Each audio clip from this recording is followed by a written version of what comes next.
അൽഹംദുലില്ലാഹ് കാഴ്ച തിരിച്ചു കിട്ടിയാണല്ലേ.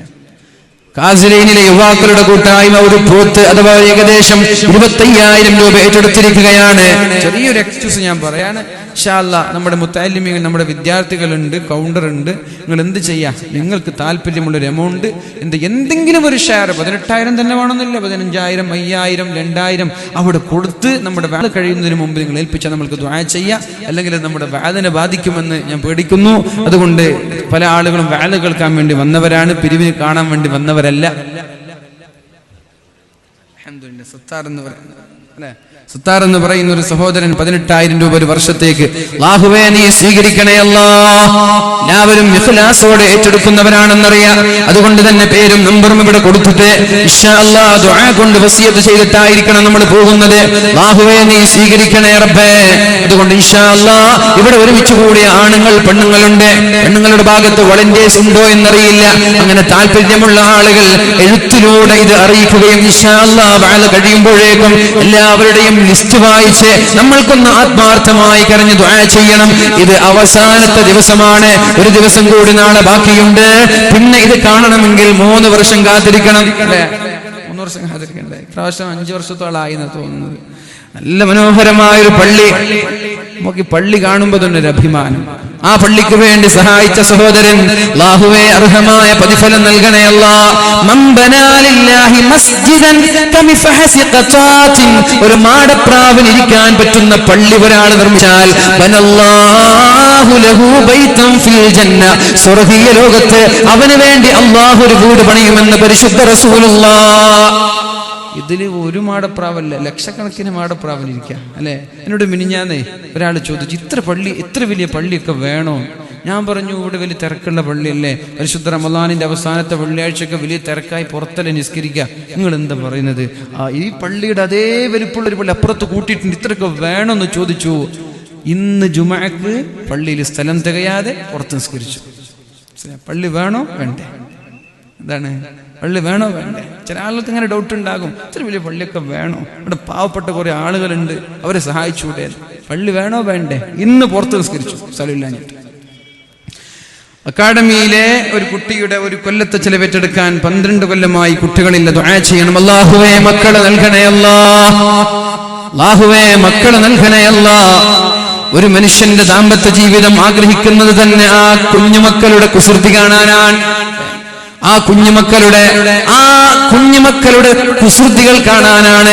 അള്ളാഹുവിന്റെ ഹബീബ് ഒരുപാട് സമയം പിഞ്ചോമന മക്കളുടെ കൂടെ ചെലവഴിച്ചതറിയാം. നിസ്കരിക്കുമ്പവരെ തോളത്ത് വെച്ച് നിസ്കരിച്ചിട്ടുണ്ട് അള്ളാഹുവിന്റെ ഹബീബ് സല്ലല്ലാഹു അലൈഹി വസല്ലം.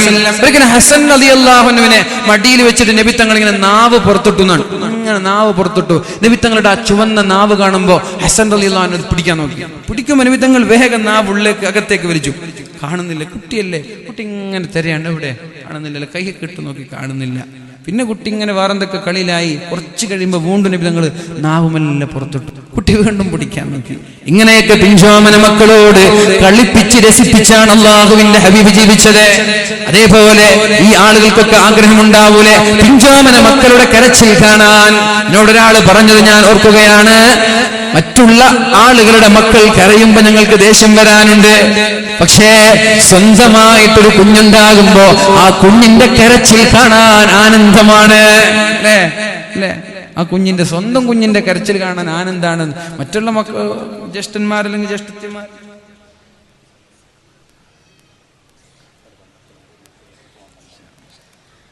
അല്ലെ, മറ്റുള്ള നിങ്ങളെ കരയുമ്പോൾ ഇങ്ങനെ ഒരു ടെൻഷൻ, ഒരു പ്രയാസം നമ്മൾക്ക് തോന്നും. പക്ഷെ സ്വന്തം കുഞ്ഞിന്റെ കരച്ചിൽ കണ്ടിട്ട് ആസ്വദിക്കാൻ അല്ലാഹുവേ നിരാശരാക്കല്ല റബ്ബേ. ഇത് കിട്ടുമെന്നുള്ള വിശ്വാസത്തോടെയാണ് ഈ മഹത്തായ സ്ഥാപനത്തിലേക്ക് മഹാനുഭാവന്റെ സാന്നിധ്യത്തിൽ നൽകിയത്. അല്ലാഹുവേ നീ നിരാശരാക്കല്ല.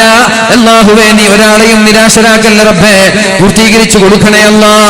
ഒരു സഹോദരൻ 1500 രൂപ അല്ലെ അദ്ദേഹം അല്ലേ, അല്ലാഹുവേ അദ്ദേഹത്തിന്റെ ആഫിയത്ത് നീ നിലനിർത്തി കൊടുക്കണേ അല്ലാഹ്. ആരോഗ്യം നീ നിലനിർത്തി കൊടുക്കണേ അല്ലാഹ്. ഇൻഷാ അല്ലാഹ്. അപ്പൊ നിങ്ങൾ ഏറ്റെടുത്ത ആളുകളുണ്ട്, ഇനി ഏറ്റെടുക്കാൻ ആഗ്രഹിക്കുന്ന ആളുകളുണ്ട്. 18,000 തന്നെ നിർബന്ധമില്ല. നിങ്ങൾക്ക് അത് കഴിയുമെങ്കിൽ അത്, അല്ലെങ്കിൽ ഒരു 10,000 വരെ, 5,000 വരെ, 2,000 ഒക്കെ നമ്മുടെ കൗണ്ടറുകളിൽ കൊടുത്ത് നിങ്ങളുടെ ഉദ്ദേശ ലക്ഷ്യങ്ങൾ ഇത് വെച്ച് നമ്മൾക്ക് പിന്നെ ദുആ ചെയ്യാം. ഇൻഷാ അല്ലാഹ് ഞാൻ വിഷയത്തിലേക്ക് കടക്കുകയാണ്. അല്ലാഹു നമ്മുടെ എല്ലാ അമലുകളും സ്വീകരിക്കട്ടെ. നമ്മളിവിടെ പറഞ്ഞു വെച്ചതാ മഹാനായ അബൂ ഹനീഫ ഇമാം ഇങ്ങനെ ഒരു യതീം മക്കളുടെ സമീപത്ത് പോയിട്ട് മക്കളെ എനിക്ക് ദുആ ചെയ്യണേ, കള്ളുകുടിയനാണ്, മക്കളെ എനിക്കൊന്ന് ദുആ ചെയ്യണേ എന്ന് പറഞ്ഞതിന്റെ പേരിൽ അയാൾ സ്വർഗത്തിലെത്തിയിട്ട് അബൂ ഹനീഫ ഇമാമിനെ വെല്ലുവിളിക്കാൻ അബൂ ഹനീഫയോട് പറയും, സ്വർഗം അബൂ ഹനീഫയുടെ കൈ കൊണ്ടുണ്ടാക്കിയതല്ല, ഇത് റബ്ബിന്റെ സ്വർഗമാണ്, അള്ളാഹുവിന്റെ സ്വർഗമാണ്. നിങ്ങൾ നിസ്കരിച്ചില്ലെങ്കിൽ എനിക്ക് സ്വർഗം കിട്ടൂല എന്ന് വിചാരിച്ചോ? യതീം മക്കളുടെ പ്രാർത്ഥനയാണ്. അതേപോലെ നമ്മുടെ പിഞ്ചോമന മക്കൾ, നിഷ്കളങ്കരായ മക്കളുടെ പ്രാർത്ഥന നമ്മൾക്ക് ലഭിക്കും. അല്ലാഹു റബ്ബ് സുബ്ഹാനഹു വ തആല എല്ലാ ആളുകൾക്കും അർഹമായ പ്രതിഫലം നൽകട്ടെ. പറഞ്ഞു വരുന്നത്, എന്റെ പ്രിയപ്പെട്ട സഹോദരങ്ങളോട്, പൊതുപ്രവർത്തകരോട്, വളണ്ടിയർമാരോട് എനിക്ക് പലപ്പോഴും പറയാറുള്ളത്, പല വാലുകളിലും പറയാറുള്ളത്, വാലിന്റെ കണ്ടന്റ് പൊതുപ്രവർത്തകരോടാണ്, വളണ്ടിയർമാരോടാണ്. സത്യത്തിലെ ഈ വാലൊക്കെ സംഘടിപ്പിക്കുന്നത് നമ്മുടെ വളണ്ടിയർമാർക്ക്, ചെറുപ്പക്കാർക്ക് വേണ്ടിയിട്ടാണ്. അവരവിടെ നിന്നിട്ട് ഫൂ ഫൂ നൂതാന്നില്ലേ, പക്ഷെ ഇത് ആവശ്യമാണ്, അതില്ലെങ്കിൽ ഇവിടെ നടക്കൂല. വരുന്ന വഴിയിൽ അരമണിക്കൂർ നമ്മുടെ ആ ചർച്ചിന്റെ മുമ്പിൽ ബ്ലോക്കായി, അവരില്ലെങ്കിൽ സുബഹി വരെ അവിടെ കണ്ടുവരും. അപ്പൊ അത് ആവശ്യമാണ്. പക്ഷേ ആവശ്യമാണെങ്കിലും ആ സമയത്ത് വരെ നമ്മുടെ വാലുകൾ ശ്രദ്ധിക്കാൻ നിങ്ങൾ ശ്രമിക്കണം.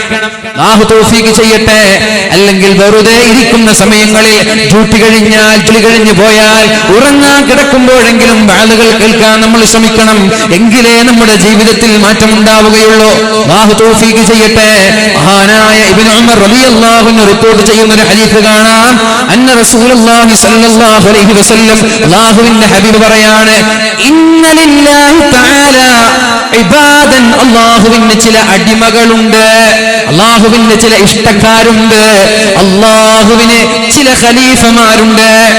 എന്താണ് അവരുടെ പ്രത്യേകത? ഇഖ്തസ്സഹും ബിഹവായിജിൻ നാസ്, അല്ലാഹു അവരെ ഏൽപ്പിച്ച ദൗത്യം അവരെപ്പോഴും ജനങ്ങളുടെ ആവശ്യവുമായി ബന്ധപ്പെട്ട് കിടക്കുന്നവരാണ്. ഗൾഫിലില്ല ചില ആളുകൾ, സൗദിയിലൊക്കെ, ഗൾഫിൽ പ്രവാസ ലോകത്തൊക്കെ പോയ ആളുകൾക്കറിയാം, ആരെങ്കിലും ഒരാൾ മരിച്ചു എന്ന് പറഞ്ഞാൽ പിന്നെ അവർക്ക് വിശ്രമില്ല. നമ്മളൊരു സുഹൃത്തിന്റെ ജാതിയേരിയിൽ ഇസ്മായിൽ ക എന്ന് പറയുന്ന എൻ്റെ ഒരു പ്രിയപ്പെട്ട സുഹൃത്താണ്. അവിടെ കൂക്ഷ എന്ന് പറയുന്ന കഫ്റ്റീരിയ, ഒരുപാട് കഫ്റ്റീരിയകളൊക്കെ നടത്തുന്ന ആളാണ്. എന്ത് തിരക്കുണ്ടെങ്കിലും ഒരാൾ മരിച്ചു എന്നറിഞ്ഞാൽ പിന്നെ എല്ലാ തിരക്കും, ചിലപ്പോൾ നാട്ടിലുണ്ടെങ്കിൽ ഗൾഫിൽ പോയവരെ ആ പേപ്പർ ശരിയാക്കി നാട്ടിലേക്ക് പറഞ്ഞേക്കുന്ന സ്വഭാവം ഉണ്ട്, ഞാൻ കണ്ടിട്ടുണ്ട്. അങ്ങനെ ചില ആളുകളുണ്ട്. അപ്പൊ ആരെങ്കിലും മരിച്ചു എന്ന് പറഞ്ഞാൽ ആദ്യം ഓർമ്മ വരാൻ വേണ്ടി ഇസ്മായിൽ കണ്ടന്റെ ജാതിയേരി, പിന്നെ കാഞ്ഞങ്ങാട് ഒരു സഹോദരൻ, പേര് ഞാൻ ഓർമ്മിക്കുന്നില്ല. അങ്ങനെ ഒരു പല മേഖലകളിൽ പല ആളുകളുണ്ട്. എന്തെങ്കിലും ഒരു വിഷയം വരുമ്പോ ആദ്യം ഓർമ്മ വരുന്നത് അവരുടെ പേരാണ്, ആദ്യം ഓർമ്മ വരുന്നത് അവരുടെ പേരാണ്. അങ്ങനെയുള്ള ചില ആളുകൾ ഭൂമിയിലുണ്ട്.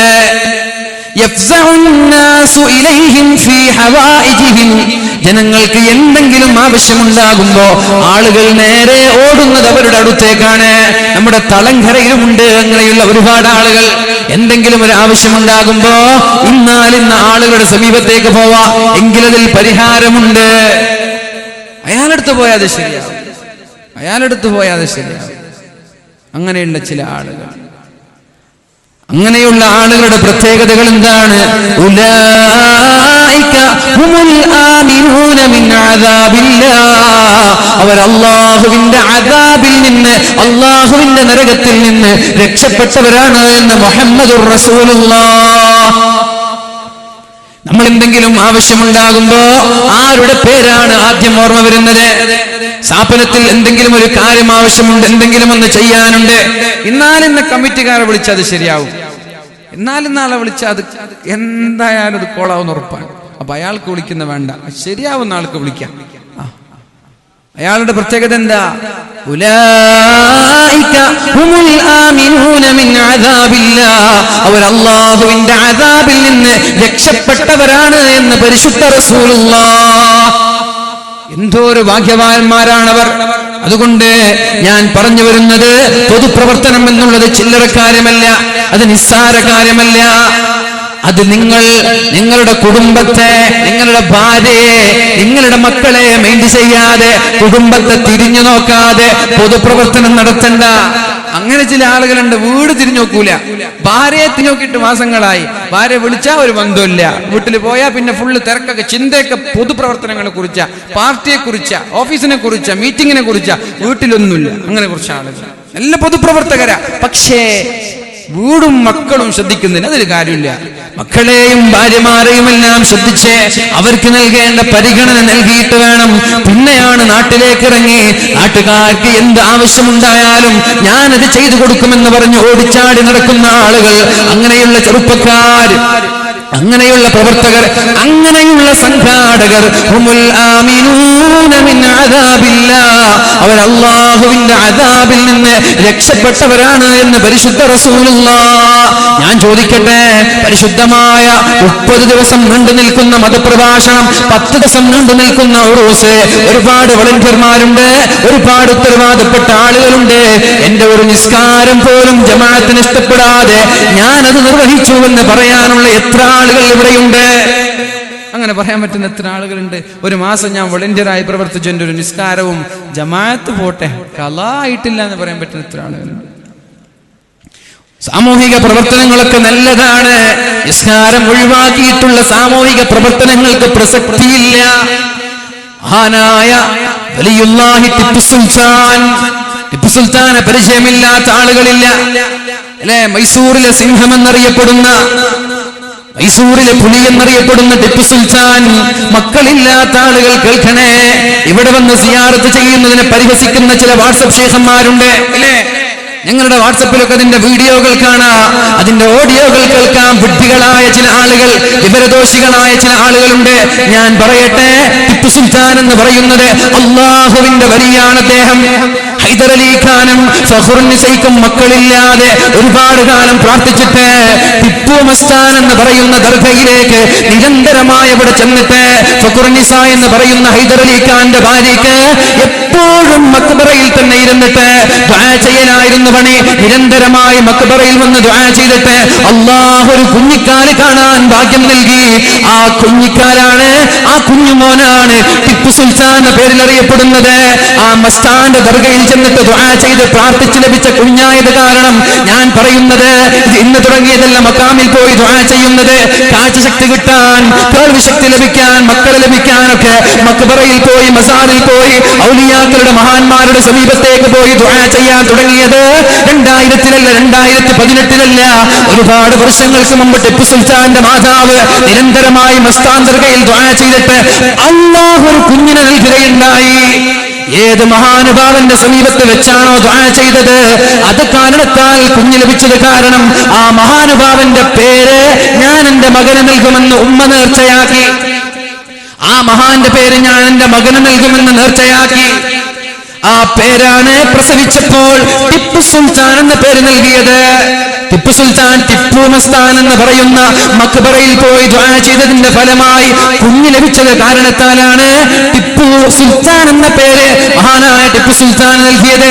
മഹാൻ എന്ന് പറയുന്നത് വെറുതെയല്ല, അള്ളാഹുവിന്റെ വലിയാണ് അദ്ദേഹം. നമ്മൾ പഠിച്ചിട്ടില്ല RSSകാരന്റെ വർഗീയവാദികളുടെ പരിശുദ്ധമായ പരിശുദ്ധമായ മഹാഭാരതത്തിന്റെ സംസ്കാരങ്ങൾക്ക് കളങ്കമേൽപ്പിച്ചുകൊണ്ട് പഴയകാല പ്രതാപങ്ങളെ നഷ്ടപ്പെടുത്തിക്കൊണ്ട് വർഗീയവാദങ്ങൾ പ്രചരിപ്പിക്കുന്ന ചില ആളുകളുണ്ട്. അവർക്ക് ടിപ്പു വർഗീയവാദിയാണ്, അവർക്ക് ടിപ്പു തീവ്രവാദിയാണ്. പക്ഷേ ഞാൻ പറയട്ടെ, ടിപ്പുവിന്റെ ചരിത്രം യാഥാർത്ഥ്യമായി അത് പകൽ വെളിച്ചം പോലെ വ്യക്തമാണ്. ചില ബ്രിട്ടീഷുകാരായ എഴുത്തുകാർ അവരുടെ താല്പര്യങ്ങൾക്ക് വേണ്ടി ടിപ്പു സുൽത്താനെ ഇകഴ്ത്തി എഴുതേണ്ടത്, ടിപ്പു സുൽത്താനെതിരെ കരിവാരി തേക്കേണ്ടത് അവരുടെ അധികാരത്തിന്റെ ആവശ്യമായതുകൊണ്ട് ഒരുപാട് ഇല്ലാത്ത നുണപ്രചരണങ്ങൾ, നുണക്കഥകൾ എഴുതി വെച്ചിട്ട് അതേപോലെ കോപ്പിയടിച്ചിട്ട് നമ്മുടെ ഭാരതത്തിലെ ചില ആളുകൾ മഹാനായ ടിപ്പു സുൽത്താനെ തീവ്രവാദിയാക്കാനും വർഗീയവാദിയാക്കാനും ശ്രമിക്കുമ്പോ എന്റെ ചെറുപ്പക്കാരോട് പറയുന്നത്, വാട്സപ്പിൽ കളിച്ച് സമയം കൊല്ലുമ്പോ, ഫേസ്ബുക്കിൽ കളിച്ച് സമയം കൊല്ലുമ്പോ, വെറുതെ അനാവശ്യമായി നടന്നിട്ട് അലഞ്ഞു തിരിഞ്ഞിട്ട് സമയം